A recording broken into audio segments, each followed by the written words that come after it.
প্রশ্ন করেছেন জনাব হাসিবুর রহমান, আমাদের দেশে কোনো লেখক বই লিখলে মার্কেটজাত করার আগেই লেখকের অনুমোদন ছাড়া ইন্টারনেটে পিডিএফ আপলোড করা হয়। এতে অনেক সময় লেখক রাজি থাকেন, আবার অনেক সময় লেখক রাজি থাকেন না। প্রশ্ন হলো, এই ধরনের আপলোড বইগুলো ইন্টারনেট থেকে ডাউনলোড করে পড়া জায়েজ আছে কিনা কোরআন এবং হাদিসের আলোকে জানিয়ে বাধিত করবেন। অত্যন্ত গুরুত্বপূর্ণ সমসাময়িক একটি প্রশ্ন। কোনো লেখক যখন কোনো একটি বই লিখবেন তখন এর মালিকানা সত্ত্ব কেবল তারই থেকে যায়। মার্কেটজাত করতে হলে, বাজারজাত করতে হলে কিংবা ইন্টারনেটে পিডিএফ করে আপলোড করতে হলে অবশ্যই লেখকের অনুমোদন থাকতে হবে। স্বাভাবিকভাবে লেখক কর্তৃক উক্ত বই যদি মার্কেটজাত করা না হয় তাহলে অর্থনৈতিকভাবে তিনি অনেক ক্ষতিগ্রস্ত হয়ে থাকেন। অনেক সময় দেখা যায় লেখক বইটি বের করার আগ পর্যন্ত কখনো ইন্টারনেটে এটাকে আপলোড করবার জন্য লেখক অনুমোদন দেন না। কখনো যদি কোনো ব্যক্তি অন্যের লেখা বই ইন্টারনেটে আপলোড করতে চান কিংবা মার্কেটজাত করতে চান তাহলে অবশ্যই লেখকের অনুমোদন থাকা আবশ্যক। লেখক যদি অনুমোদন না দেয় তাহলে কোনোভাবেই এটাকে মার্কেটজাত করা, বাজারজাত করা কিংবা পিডিএফের মাধ্যমে ইন্টারনেটে আপলোড দেওয়া জায়েজ নেই।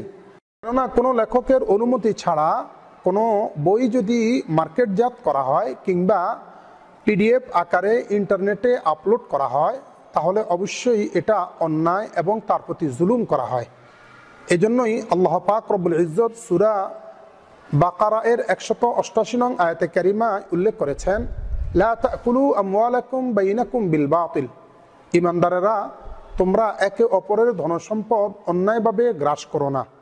শুধু তাই নয়, সূরা নিসা এর 29 নং আয়াতে কারিমার মধ্যে একই কথা আল্লাহ পাক রব্বুল ইজ্জত উল্লেখ করেছেন, ইয়া আইয়ুহাল্লাযীনা আমানু লা তাকুলু আমওয়ালাকুম বাইনাকুম বিল বাতিল। হে ঈমানদারেরা, তোমরা একে অপরের ধনসম্পদ কোনোভাবেই অন্যায়ভাবে গ্রাস করবে না। এ থেকে বোঝা যায় অন্যের মালিকানাধীন কোনো সম্পদ কোনোভাবেই হস্তক্ষেপ করা কোনো ব্যক্তির জন্য এটা বৈধ নয়। এ সম্পর্কে হযরত রাসূল আকরাম সাল্লাল্লাহু আলাইহি ওয়াসাল্লাম থেকে হযরতে আবু হাররা আর-রাকাশী রাহিমাহুল্লাহু তাআলা আনহু একটি হাদিস নকল করেছেন। শুআবুল ঈমান লিল বাইহাকী গ্রন্থের 5105 নং হাদিস। ফসলুন ফিত তারগীবি ফিন নিকাহি লিমা ফীহি মিনাল আউনি আলা হিফজিল ফারাজ অধ্যায়ের মধ্যে হাদিসটি এসেছে। ক্বালা রাসূলুল্লাহ সাল্লাল্লাহু আলাইহি ওয়াসাল্লাম, লা ইয়াহিল্লু মালু ইমরিইম মুসলিমিন ইল্লা বিতীবি নাফসিন মিনহু আও কামা ক্বালা নবী সাল্লাল্লাহু আলাইহি ওয়াসাল্লাম। অর্থাৎ রাসূল আকরাম সাল্লাল্লাহু আলাইহি ওয়াসাল্লাম ইরশাদ করেছেন, কোনো মুসলিম ব্যক্তির ধনসম্পদ কিংবা তার মালিকানাধীন কোনো বস্তু অপর ব্যক্তির জন্য জায়েজ নেই যতক্ষণ পর্যন্ত সে অনুমতি না দিবে কিংবা সে এতে সন্তুষ্টি প্রকাশ না করবে। এ থেকে বোঝা যায় যখন কোনো লেখক কোনো একটি বই লিখবেন অবশ্যই সেই লেখাটি তার একটি সত্য এবং মালিকানাধীন বস্তু।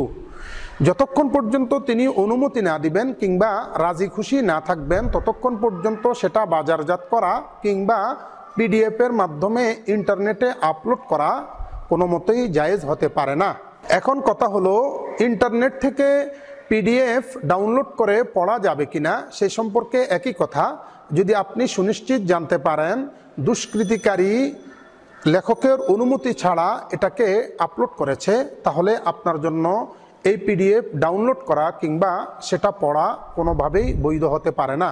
তবে হ্যাঁ, আপনি যদি এই কথা জানতে না পারেন যে দুষ্কৃতিকারী অনুমতি ছাড়া এটাকে আপলোড করেছে তাহলে সেই ক্ষেত্রে আপনার জন্য পিডিএফ ডাউনলোড করা কিংবা পিডিএফ পড়া জায়েজ আছে, কারণ আপনি এ সম্পর্কে অনবগত। কিন্তু কোনোভাবেই দুষ্কৃতিকারী গুনাহ থেকে মুক্ত হতে পারবে না। আশা করি প্রশ্নের জবাব পেয়েছেন।